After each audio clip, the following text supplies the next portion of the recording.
Is-sem taż-żgħażagħ dejjem qed isir aktar apprezzat u mfittex kemm lokalment kif ukoll internazzjonalment. Grazzi għall-internet u aktar avvanzi globali, id-dinja saret aktar ħaġa waħda. Illum l-opportunitajiet taż-żgħażagħ huma ferm aktar milli kienu fl-imoddi. F'bosta stati membri tal-Unjoni Ewropea, inkluża Malta, qegħdin isiru sforzi biex l-opportunitajiet taż-żgħażagħ ikomplu jiżdiedu u jitjiebu. Fl-Ewropa u bosta żgħażagħ li jinsabu f'diffikultà. Li minn barra li jkollhom opportunitajiet ġodda, għandhom bżonn l-għajnuna u l-appoġġ f'dan il-mument jibes għalihom. L-Unjoni Ewropea qiegħda tagħmel sforzi kbar biex il-potenzjal jeżisti fost id-9 miljun żagħżugħ u żagħżugħa Ewropej ma jintilifx.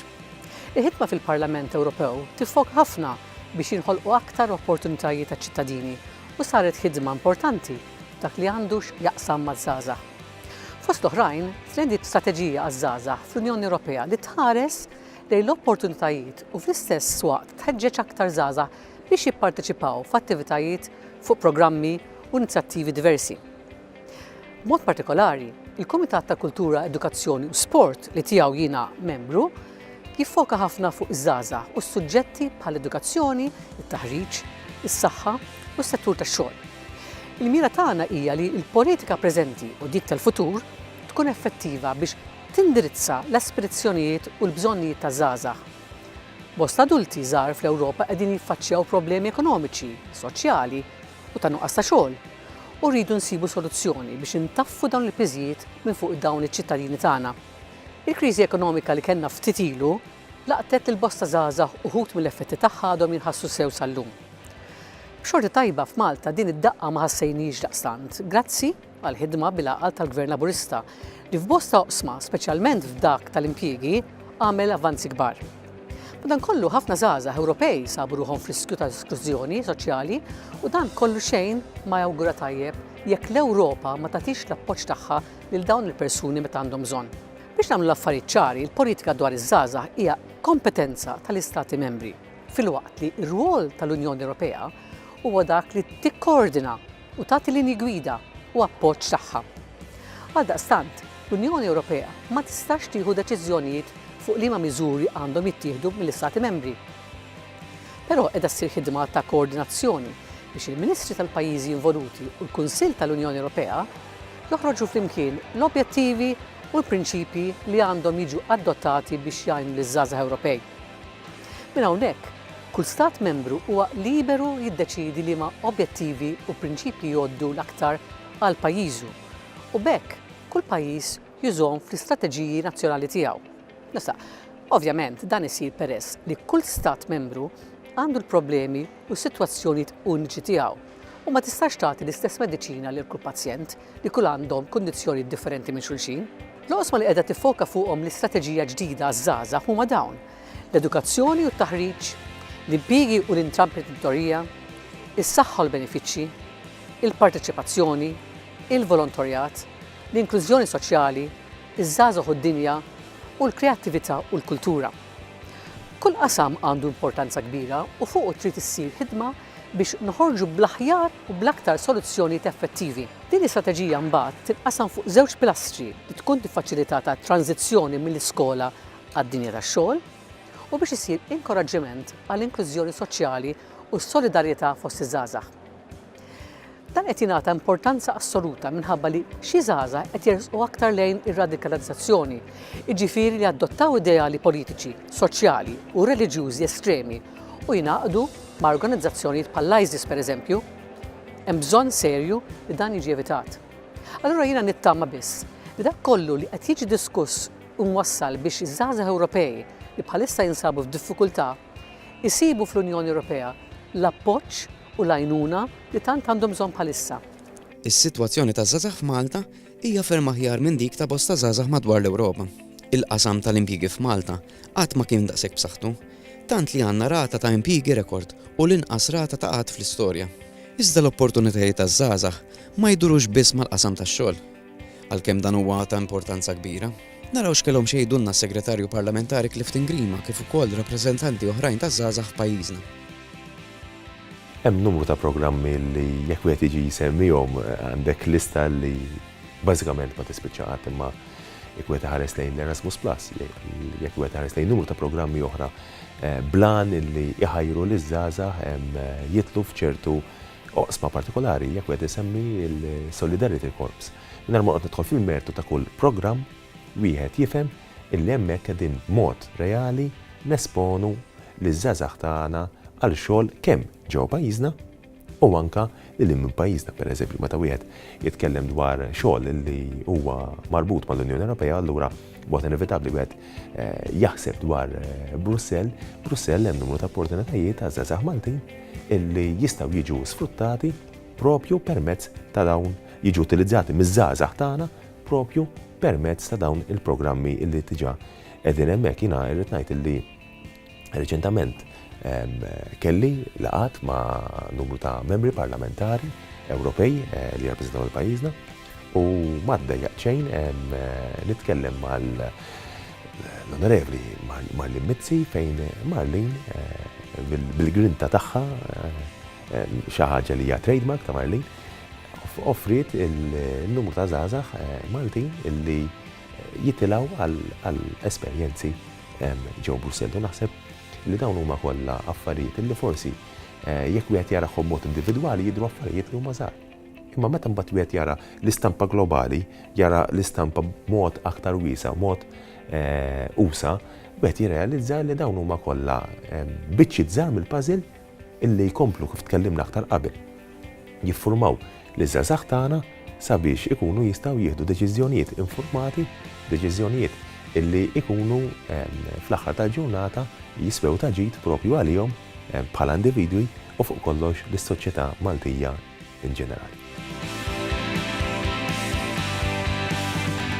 Iż-żgħażagħ dan iż-żmien għandhom varji opportunitajiet. Nibdew ovvjament mill-opportunità li tagħti l-MP Marlin Mizzi u MPs oħrajn fejn hemm il-job shadowing u anke l-internships fejn jaraw eżatt x'isir fi Brussell, kif taħdem il-ħajja ta' politikant li jkun qed jgħix Brussell u jaħdem fi Brussell fil-Parlament Ewropew.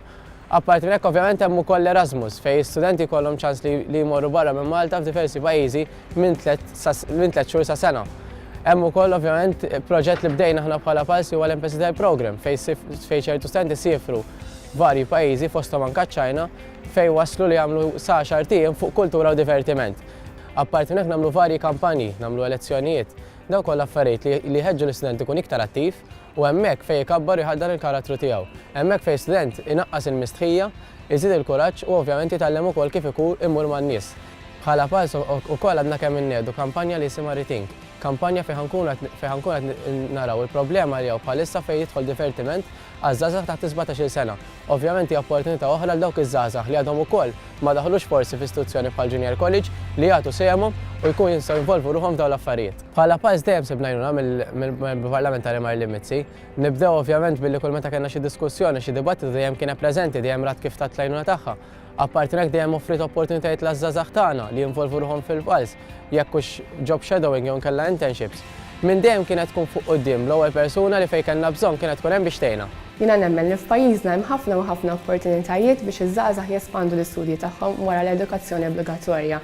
Fil-verità hemm ħafna u ħafna istituzzjonijiet edukattivi, terzjarji u post-sekondarji li ikunu x'ikunu l-ħiliet ta' żagħżugħ jew żagħżugħa in kwestjoni ikunu jistgħu jkomplu jimirħu fihom. Fil-verità, naħseb anke jekk tħares barra minn xtutna hemm ħafna ċansijiet illi dak li jkun kompli studju forsi fi scholarship jew internship anke nemmen illi hemm ħafna opportunitajiet fuq bażi Ewropea illi dak li jkun jimraħ lil minn xtutna u forsi għal numru żgħir ta' xhur ikun qed jagħmel esperjenza fl-istituzzjoni Ewropej. Dawn ikun huma kollha opportunitajiet sbieħ ħafna u naħseb hija xi ħaġa sabiħa ħafna illi f'pajjiżna għandna ċansijiet illi l-istudenti tagħna anke permezz ta' programmi ta' Erasmus Plus jesperjenzaw naqra pajjiżi differenti, kulturi differenti, għal ftit ta' żmien u dan huma kollha hemm ħafna fondi hemm barra ġifieri biex tagħmel l-istudji tiegħek m'hemmx għalfejn inti toħroġ ħafna flus minn butek, anzi l-għajnuna qed hemmhekk u nemmen illi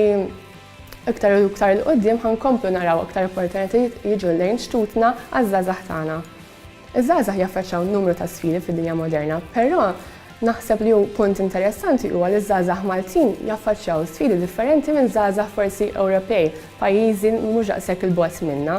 Jiġuni f'moħħi pereżempju il-qat, ir-rati ta' qat illi aħna f'pajjiżna l-istudenti tagħna once li joħorġu mill-sistema edukattiva ħafna drabi ma jsibux problema biex isibu xogħol. Student loans. F'pajjiżi oħra din hija normali li inti tkun student u m'għandekx choices oħra ħlif li waqt li tkun qiegħed tistudja tkun qiegħed taħdem għaliex inti biex tistudja trid tħallas il-flus. Hawn f'pajjiżna mhux talli l-edukazzjoni hija b'xejn tal-gvern tagħna jgħinek permezz tal-istipendju. Ġifieri fil-verità ma rridx inkun qed niġġeneralizza, però ninsabu xortjati ħafna f'pajjiżna illi dawn l-isfidi li jaffaċċjaw studenti u żgħażagħ f'pajjiżi oħra ħana hawnhekk jgħinna l-gvern. Bħala forum żgħażagħ laburisti jkollna diversi opportunitajiet biex naħdmu mal-Membru Parlamentari Ewropew Marlene Mizzi, però l-iktar waħda sinifikanti hija Freshers Week fl-Università fejn ta' kull sena ningħaqdu flimkien u naħsbu fil-messaġġ li ngħaddu lill-studenti tagħna, naraw kif nistgħu iktar inxerdu il-messaġġ u l-ħidma li jkun qed issir fi Strasburgu, fi Brussell, u iktar minn hekk il-Membru Parlamentari Ewropej Marlene Mizzi toffri wkoll minn żmien għal ieħor internships u anke scholarships għal nies li jmeritaw jkunu interessati illi jagħmlu ftit ħidma fl-istituzzjonijiet Ewropej taħt il-gwida tagħha u naħseb din hija opportunità sabiħa ħafna għaż-żgħażagħ li jkunu interessati li jagħmluha. Fl-Unjoni Ewropea irridu niżguraw li kull tifel u tifla u żagħżugħ u żagħżugħa jkollhom l-opportunità ta' ġejjin xieraq permezz ta' edukazzjoni ta' livell għoli, impjiegi diċenti u billi żgħażagħ ikollhom aċċess għall-kultura. Jien nemmen bisih li żgħażagħ tagħna ħoqhom futur aħjar. Parti mill-ħidma tal-Kumitat għall-Kultura u l-Edukazzjoni u Sport fil-Parlament Ewropew li jien membru fih tiffoka fuq il-politika ta' edukazzjoni tal-Unjoni Ewropea bħalma huma l-Erasmus u l-Lifelong Learning.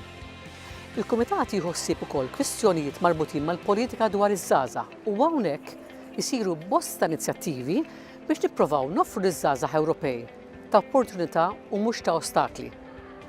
Irridu nħarsu lejn il-ġenerazzjoni l-ġdida ta' Ewropej u lejn l-Ewropa ta' għada wkoll. Iċ-ċittadini ta' għada f'liema tip ta' Ewropa se jkunu qed joqogħdu. Se jkunu qed jgħixu f'Unjoni Ewropea li toffri opportunitajiet tal kulħadd? Jew se jkunu qed jgħixu f'Ewropa maqsuma u mifruda b'ħitan ta' burokrazija u restrizzjonijiet. Tajjeb nistaqsu dawn il-mistoqsijiet aħna wkoll bħala Maltin u bħala Ewropej. Nixtiequ li l-Ewropa li jkollna l-bibien miftuħin għaż-żgħażagħ u ċ-ċittadini tagħna u għall-uliedna, il-futur tal-Ewropa jinsab f'idejn il-ġenerazzjoni l-ġdida ta' Ewropej. Din il-ġenerazzjoni bħalissa qiegħda tiffaċċja inċertezza kbira, l-istess kif regolarment qiegħda tiffaċċja l-inċertezza fl-Ewropa. Jekk tassew irridu futur għaż-żgħażagħ u tfal tagħna fl-Ewropa, irridu naħdmu biex dawn tassew ikollhom edukazzjoni eċċellenti li tajnhom jilħqu l-aqwa livell possibbli bil-kapaċitajiet tagħhom. Irridu jkollna qasam tas-saħħa li jħarishom mingħajr ma jixorbilhom flushom.